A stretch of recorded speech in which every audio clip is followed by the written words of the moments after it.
Okay, in this video we're going to take a look at how to use the calibration washers that come with your grinder. The first thing to understand why might you need to use the calibration washers is to take a look at where the burr sits. And so what these will do is raise or lower where the base height of the inner burr is. So typically you can kind of see if your grinder is at a good level by holding it like this. And what you're going to want to do is turn the handle and slowly go down step by step and see which step the burr will start to touch, the inner burr starts to touch the outer burr. It'll make a sound kind of like this. And you can hear the ceramic just lightly grinding on itself. So if this grinder, for instance, we're at setting 1.5 right now, and if we go down to setting 1, we're still not getting it touching. So what that means is the inner burr is sitting too far down, and we need to use a calibration washer to bring it up. These calibration washers are 300 microns or 0.3 millimeters thick. And that equates to about 2 steps on the grinder, because each step on the grinder is about 0.165. So it'll bring it up a full step from 1 to 2, which if you think about it is really 2 steps because you have 1, 1.5, and 2. So the first step to do this is take off the thumb nut, and you're going to want to have the top attached and be holding onto the handle so that the axle doesn't spin when you try to twist the thumb nut. So we'll go ahead and twist this off.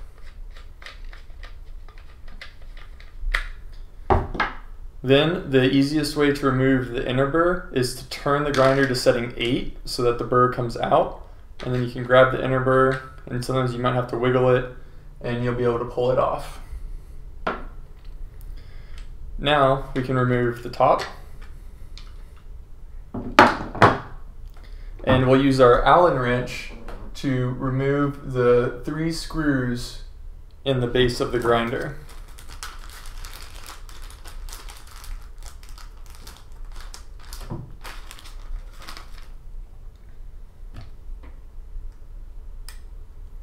We do use Loctite on these screws, so they may be difficult to turn at first. It's normal to feel that. Just make sure you're turning counterclockwise to the left and the Loctite will break loose. If you need a little bit more leverage, you can use the Allen wrench in this direction, and that'll give you a little bit more force to break that Loctite loose.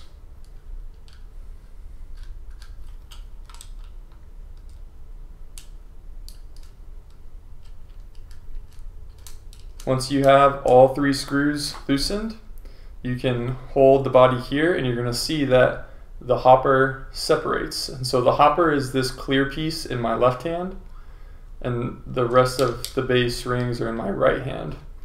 You can see we can slide the hopper right off. If you need a replacement hopper, or you're following this tutorial to replace the hopper, make sure that the spring and the axle came off, and then you'll be able to put your new hopper on right here. In this case, we're interested in replacing or adding in a calibration washer, and so the calibration washer is going to go right here.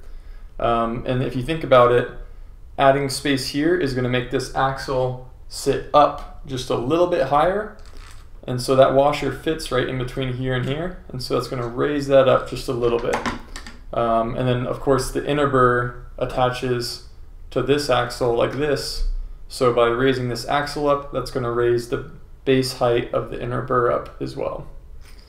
So we'll grab a washer out of our bag. You probably just need to start with 1.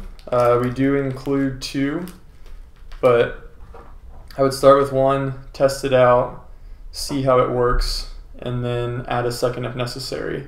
And so what we're going to do is just slide the washer onto the axle like so. and then we'll place the axle back into the rings. You're going to want to check here and make sure, like say that, you know, these rings came apart on you when you were taking it apart. It's totally okay. We'll just go all the way apart just in case. Okay. So this does allow you to take out the inner burr at this point too, or the outer burr, sorry. And so that pops right out. So at this point we basically have everything fully disassembled, and we'll show you how to put it all back together. The first step is going to be taking your outer burr and placing it into this bottom ring. Make sure it's pushed tight and sits down flush. Then you have a steps piece, and this will fit over your outer burr and also fit down flush. If you're looking at it in the side here and you see that there's a gap, you may want to get a rubber mallet and just gently tap all the way around this top ring to push the steps piece down flat. It's very important that that sits down all the way. Next we have the stepper piece, and so this is the piece that as the numbered ring is turned, this is what actually moves up and down and changes the height of the burr. And so the orientation of all these pieces so far, it doesn't matter. What we need to pay attention to at this point though is where the Handground logo is. And then we're going to want to find our numbers on the ring, and you'll see that there is a channel in this ring that the steps piece fits into. And so what you want to do is find the channel that's behind the numbers and then align that with the peg on the steps where the logo is. And so you'll drop that on right there. Then we'll take the axle, and this axle already has our spacer on there. Set that onto the steps piece. The spring is right here on the top half of the axle. And now with the hopper, what we have to do is notice where the measurement marks are on the left side and the indicator for the grind size arrow. And what we'll want to do is have the measurement marks be to the left of the logo and the numbers, and the grind size arrow right above the numbers and the Handground icon. So what you'll do is you'll slide this on, and then you can look down, and you want to make sure that these legs, you see there's 3 legs here, that they're lining up with the holes in here. And so you'll slide this right on. You'll have to kind of keep pressure down because now the spring is trying to push these pieces apart, but you can twist, and if it twists, that means your legs didn't line up. If it's held in place and it can't twist, that means your legs are securely lined up. So I'm still keeping downward pressure on this, and I'm now going to put the 3 screws back into the base.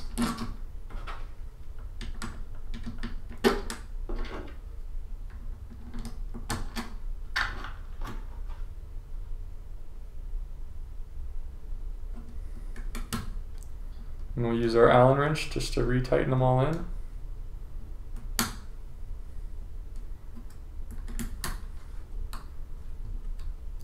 With these, you want to go snug, but not too tight. If you over tighten these screws, there's a chance that you could break the legs of the hopper. So you'll feel it start to get tight, and then just give it a little snug, and that's all you need to do. At this stage, we now have the main body assembly. You can check it by twisting the numbered ring. You hear that good clicking sound, so things are working. We now can take our inner burr, place it back on, take our thumb nut, and tighten it back down.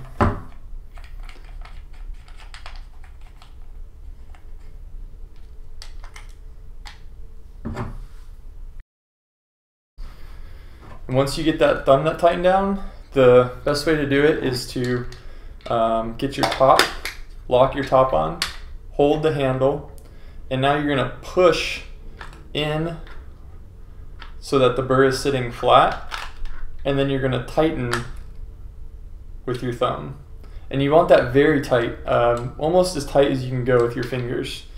If you're using a wrench or something, then don't over tighten it, but if you're just using your fingers, try and go as tight as you can. And so this grinder, before we added the calibration washer, was not touching on setting 1 at all. And so now let's see. We're on setting 4 right now. We'll go down to 2.5. Spurs still aren't touching. 2. Still not touching. 1.5. And there we can start to hear the scraping. So those are the inner burr and the outer burr just gently scraping together. And that's right about where you want it. You could, if you're trying to dial in an espresso, you could add a second spacer, and then it's going to start touching at about 2.5, and that's going to give you the working range of 1.5 and 2 for a really good espresso grind. And yeah, so once you've got that ready to go, you can put your base catcher back on, and your grinder is now set and ready to go.